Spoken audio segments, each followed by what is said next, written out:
Next on Energy Switch, we'll hear more from two of the leading voices in U.S. electricity. Our grid is changing in rather dramatic ways. It used to be a large generation facility transmitting through all these lines down to distribution to a home, and now it comes from both directions. Both ways, yeah. Why not just have a solar panel on every roof and call it good? Do we even need a grid? There's value beyond just that home or just that business. To get that value, that's where the grid comes in. It's connecting everybody in society. Coming up on Energy Switch, Understanding the Electric Grid, Part 2. Funding for Energy Switch was provided in part by the University of Texas at Austin, leading research in energy and the environment for a better tomorrow. What starts here changes the world. And by EarthX, an international nonprofit working towards a more sustainable future. See more at earthx.org. I'm Scott Tinker, and I'm an energy scientist. I work in the field, lead research, speak around the world, write articles, and make films about energy. This show brings together leading experts on vital topics in energy and climate. They may have different perspectives, but my goal is to learn and illuminate and bring diverging views together towards solutions. Welcome to the Energy Switch. In part 1 of this episode, we talked about the generation mix that supplies the grid with electricity. Now we'll look at how the grid gets it to you. The transmission system that carries power long distances, the distribution system that directs it through neighborhoods, and the utilities and independent system operators that make it happen. In part 2, we'll hear again from my expert guests. Steve Powell is the president and CEO of Southern California Edison, the utility that provides electricity to 15 million consumers in one of the most dynamic power markets in the country. Brad Jones.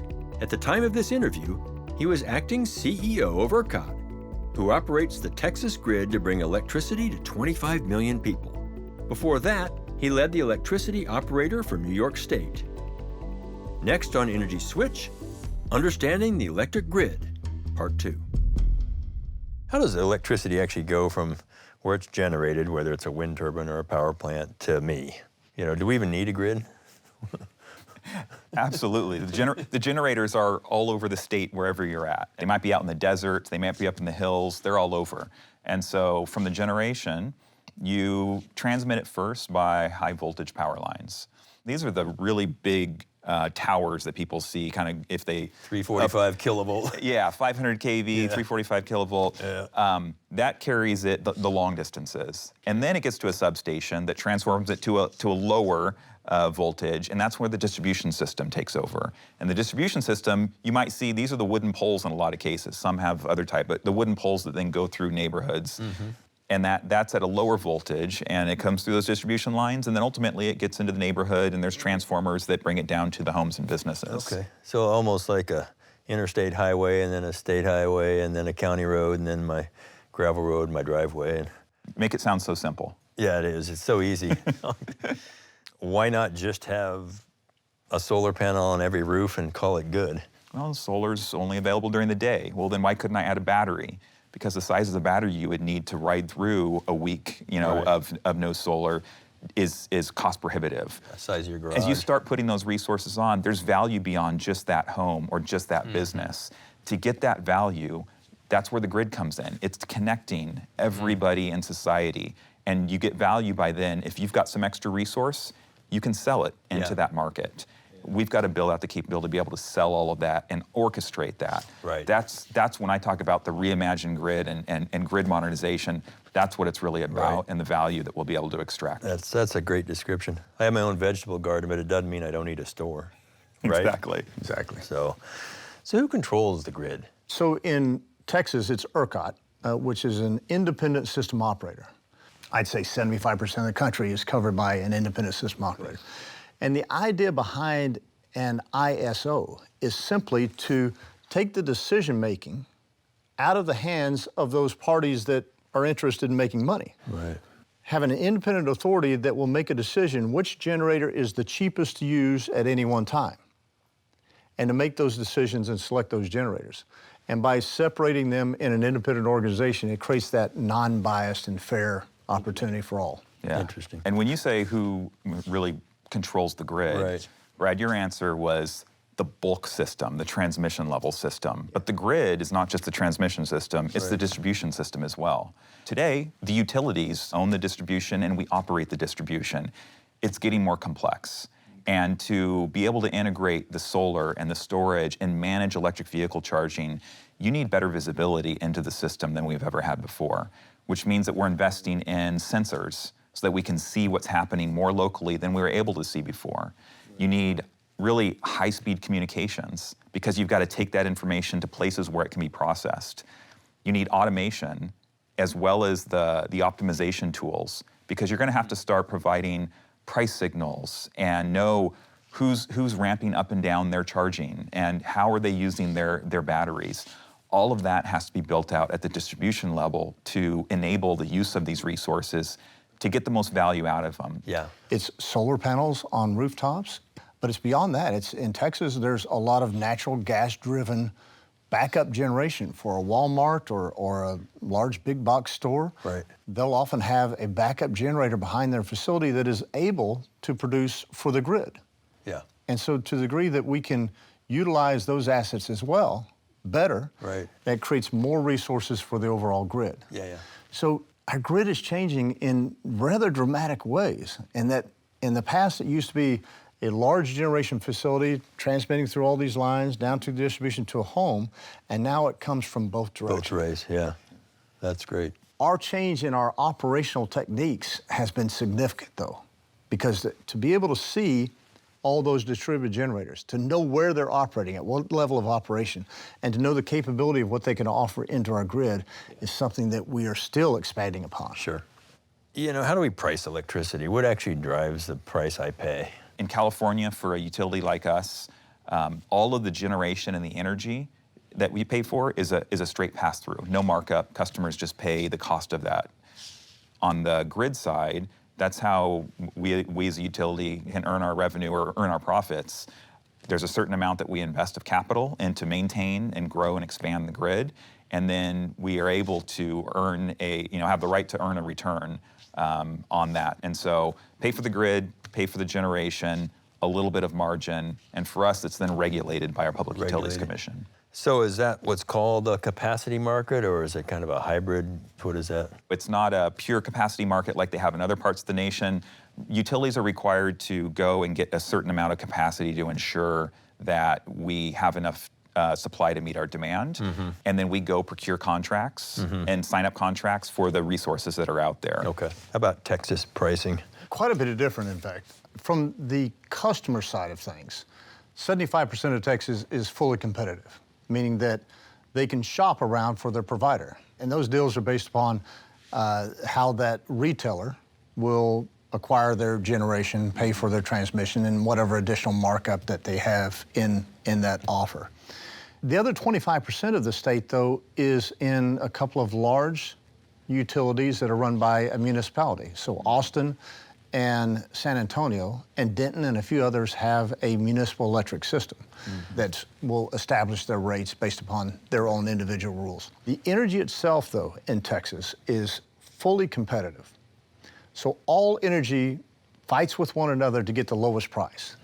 As wind and solar have come in, they have been able to lower that price, which means that other generators that used to operate, say a natural gas generator, are able to operate less because wind and solar have now displaced them. We have had an energy-only market for a number of years, which means a generator only gets paid if they are producing energy. If they're not producing energy, they don't get paid anything. And I heard a professor from the University of Houston put it best. He said on that day that the Houston Astros were playing that evening, and an energy-only market is you only pay the people that get on the field. You don't pay anybody in the dugout, right?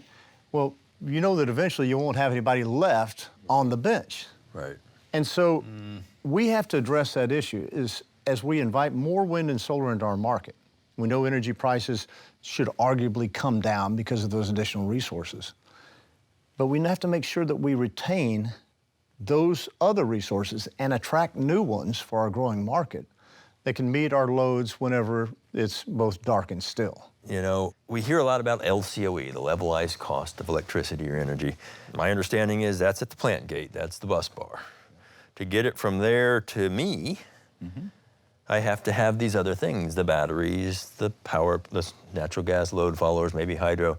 Those cost money because they're hanging out. I mean, who's going to build a gas plant that runs 5% or 10% of the year? Right. You better pay them a lot to do that, right? Doesn't that add cost to me, the consumer? So the question really is whether the cost reduction that we're receiving from these renewables, that are fairly low cost in our fleet, is more than the cost to retain some of that other type of generation. Okay. My personal belief is the cost reduction from renewables is greater than the cost addition necessary to retain some of that other fleet. We do subsidize these things. Governments make choices about it, renewable portfolio standards, direct subsidies. How do you see it playing out in subsidies? Let's get different perspectives. In Texas, federal subsidies are driving a lot of our renewables. But my perspective is that if the federal government wants to send $1.25 to Texas when we pay only $1 in taxes, I'll take that. Because that's going to lower our energy cost. And so bringing in these low-cost renewables, I believe we need to make sure that we can do that as quickly as possible so that we can utilize those load subsidies to really drive a lower price of power in Texas. Now, in order to do that, we have to make other accommodations. We have to make sure that there's ways to retain and attract that other type of dispatchable resource. But as long as we're doing that, I want to see as much of these renewables come in because with the subsidies, they're very economic in our market. Are they economic without them? They are close. They are very economic. They're very low cost. Right. Federal government has the capacity to borrow money from our kids. We do it all the time. We call it the deficit. Does that make sense? Does it work? I'd say subsidies play a critical role in advancing technologies that we need for the future. Without those technologies, the other costs we're going to have to pay in the future because we didn't reduce carbon, because we didn't harden the grid, because the other costs we're going to face in damages and economic harm are likely much higher. So I believe that the subsidies are important. It's appropriate to pull from the future sometimes to pay for them. Right. We have to be cognizant about how much. Right. You can't do too much. And that's where the dial is at that everybody has to figure out. Sure. And frankly, we don't have time always to let the markets figure it all out. Right. I think it's going to require people to make some decisions and say, this is the path, this is where we're putting our dollars, and this is what's going to happen. And that's I think that's part of what has to happen to get us there. That's interesting. I think it's confusing when people hear solar and wind are cheaper than everything else today. And then other people say, well, let's quit subsidizing them. Well, are you cheaper? Or do you need the subsidies? How do we explain that? What's the logic? Over time, the subsidies have to come down. You got to begin to pull it away and monitor. You don't turn them off all of a sudden and hope and pray that nothing goes awry. You've got to find ways to transition off of them. Right. One of the interesting impacts in Texas is that much of the wind generation is funded for subsidies in terms of a production tax credit, meaning they get a tax credit whenever they produce a megawatt hour, and only when they produce. And one of the interesting things that occurs in Texas is quite often we have significantly negative prices. Several hundred, if not a few thousand hours a year, we'll have negative prices throughout all of ERCOT. More than that, we'll have negative prices in the western part of our state.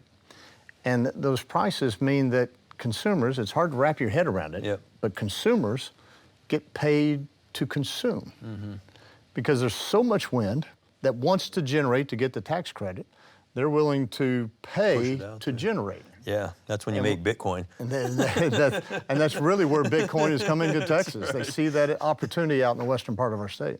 Let's talk a little bit about wildfires and some of the safety challenges with grid. What are some of the things going on that you're doing to help make that grid safer? In our high fire areas, what we're doing is we're installing insulated wire. So we've got about 10,000 line miles of distribution lines that are overhead in our high fire areas.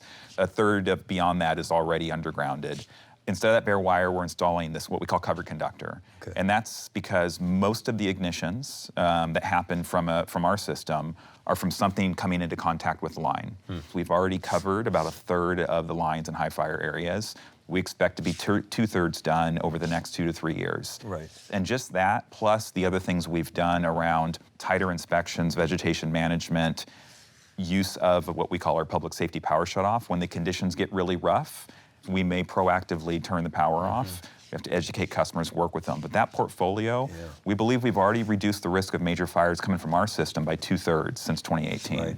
And You like that installation compared to burying, which is like... Yeah, undergrounding can be an expensive approach. It can make sense in some places. Right. We don't necessarily need to do a lot of it in our territory. That bare wire is very effective. We can get it installed relatively quickly at a much lower price point. Okay. What are some of the big safety concerns in Texas with our grid? What are we doing? So one of the areas that we are most concerned about is resilience along the Gulf Coast. About every 3 years, we have a major hurricane. You know, there's been some effort to harden some of those facilities, distribution lines, but as Steve has already said, it's very expensive to do so. And that cost is borne by customers, so we want to make sure that we're very prudent in our system about how we underground and how we harden those facilities. One of the ways that we can improve resilience is making sure there's more redundancy, making sure there's additional lines that carry into that area. We currently don't have the capability to do that, but we're working with the Public Utility Commission to make sure that we can change our rules, how we design our transmission system, to allow us to factor in hurricanes as one of the reasons why we need to build additional transmission along the Gulf Coast. And Brad, when you talk about that redundancy, we see the same thing in California. When we talk about climate adaptation, we've done a lot of studies. When you consider wildfires, west white heat, flooding, redundancy becomes really important, and it's not in the way that we plan our system today. When you've got your transmission lines coming through the same corridor, a wildfire can make all of those unavailable, and then you lose service to your customers. And so that's a lot of what we're looking at. What do we need to do over the next 10 to 20 years to build that redundancy and that extra margin, and that's what we call climate adaptation. Yeah. I love it when a Californian and a Texan can agree so vigorously. We have to put that focus on redundancy in the areas that we see at risk. Yeah. While also considering affordability along the way, because it's not none of it's cheap. One thing we didn't talk much about, put it out here. Once built, an electron from a nuclear power plant is pretty darn cheap. Why aren't we talking more about nuclear? So the U.S. has largely turned away from nuclear. I don't know that it's in our best interest long term, but I know that the U.S. research part of our country DOE is really focused on how do we reintroduce nuclear in a small modular way. We all talk about it. It's probably another 10 to 20 years away before we get to a level that investment can occur, but we're putting a lot of research dollars into the effort. Yeah. The big nuclear plants have been a challenge. Right. Come in way, way over budget, take way, way longer than anticipated. Those are some big bets to place. And in the U.S., largely folks have decided that those aren't the right bets that we want to make. Now, in California, new nuclear is illegal. You're not allowed to do it until there is a federal solution for the spent fuel. Yeah. Right, the fuel has been used. Right now, it's stored in casks. You can keep it there safely for a very long time, but ultimately, that stuff has to go somewhere, and it's a federal issue and problem that has to be resolved. And California is an earthquake-prone state, at least part of it, and I can understand that as opposed to some of the other parts. At the same time, it is important that we keep the nuclear plants online that are online today. Right? It is clean, it is reliable, it is a great baseload resource. You got to make sure that the economics work. They've been challenged recently. The federal government stepped up in the Bipartisan Infrastructure Act in 2021. They put together a nuclear fund of about $6 billion to help make sure that we can keep those plants running. So, important part of keeping those that are safe and reliable running as part of the energy mix. I think the future, like growth, is really the question. So, nobody wants more power lines. And if we're going to start spreading solar and wind around, I mean, how do we actually make more power lines when nobody wants them? Right. I mean, I'm pushing on this a little bit because it doesn't seem like people want to build anything anymore. Not Anywhere. not in my backyard. Or anywhere ever again, banana. Although nobody wants a power line, there are a lot of people that recognize that there's a benefit associated with renewable energy, and they recognize that transmission lines are necessary to make that possible. Wind is not a great resource for an at-home type use. And so the wind resources need to be transferred from those locations to where the load centers are. When I was in New York, we recognized that very thing. And New York had very similar goals for achieving low carbon output. They knew they had to further develop their renewable industries, and they recognized that they had to build transmission to make that a reality. And they did so. They had not built transmission for close to 30 years, but they've built transmission now to bring in those renewable resources. And I think most of New Yorkers recognized that there was value in that. Yeah. So building transmission is a huge challenge, and there's no easy answer to it. I'm going to agree with you, Brad. It's needed. I know. They're needed. In California, our independent system operator recently put out their first 20-year outlook. They're saying to meet the needs of the system, to integrate renewables, load growth, et cetera, they believe we need to spend about $30 billion in transmission over the next 20 years. Not trivial. That's a significant amount. And so, but historically, it can take more than a decade to get a transmission line designed, sited, and so we need faster permitting processes. We need to look at our transmission as well, not just as electric transmission. Where can you co-locate it with other utilities, other things that have to get built out?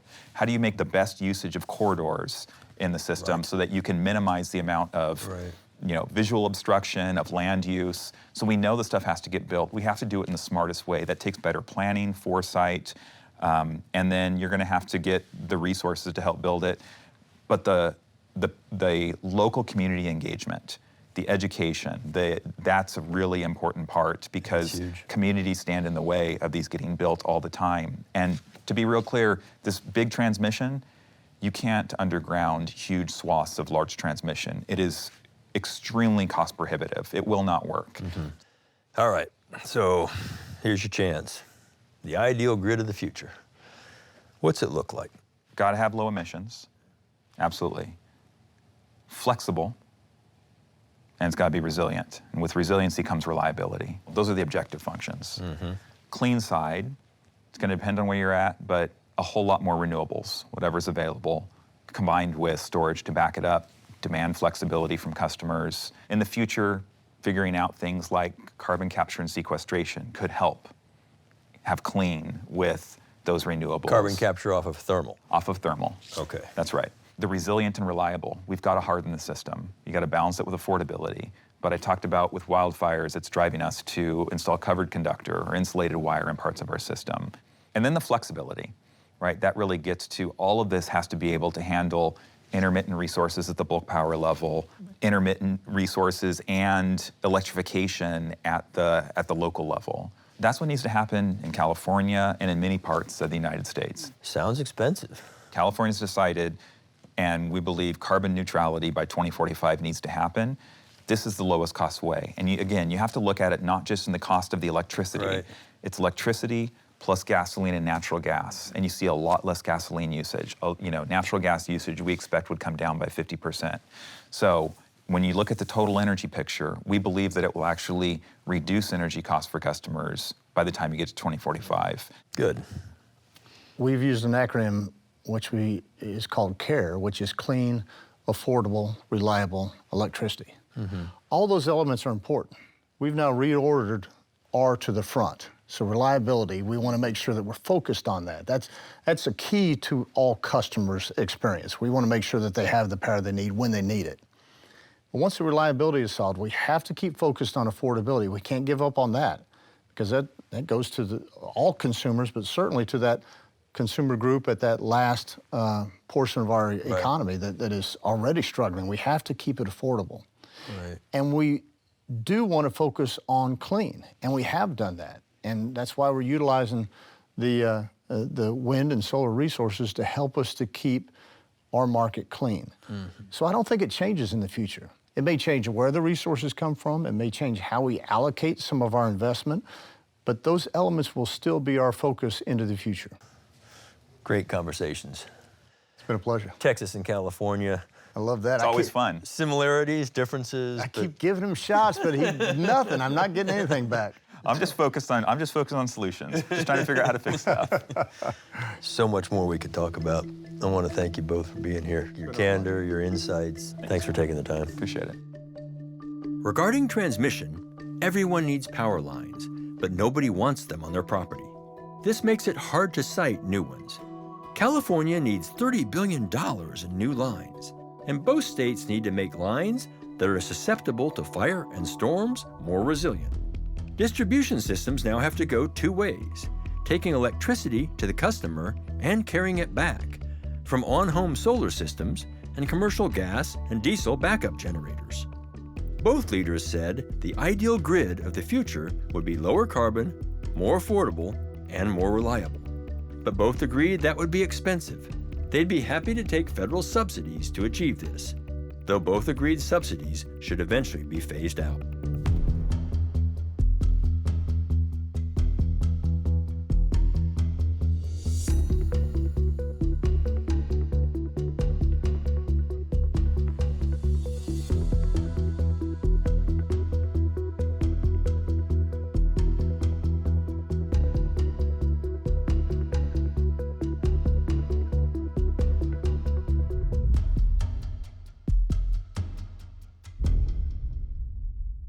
Funding for Energy Switch was provided in part by the University of Texas at Austin, leading research in energy and the environment for a better tomorrow. What starts here changes the world. And by EarthX, an international nonprofit working towards a more sustainable future. See more at earthx.org.